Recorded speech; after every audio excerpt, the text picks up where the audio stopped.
Мы сегодня приняли порядка 7 человек, они пришли разными вопросами, и мы сформулировали таким образом, что у этих людей, у посетителей, заявителей, вопросы были касающиеся деятельности правоохранительных органов.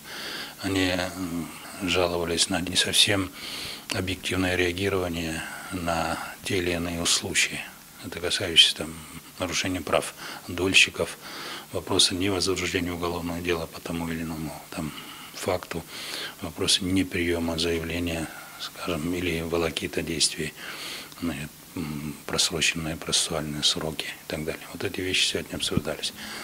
Преимуществом сегодняшней встречи также явилось то, что со мной вместе на приеме находилась Фролова Марина Эдуардовна, это исполняющая обязанности начальника руководителя Следственного комитета МВД по Республике Татарстан.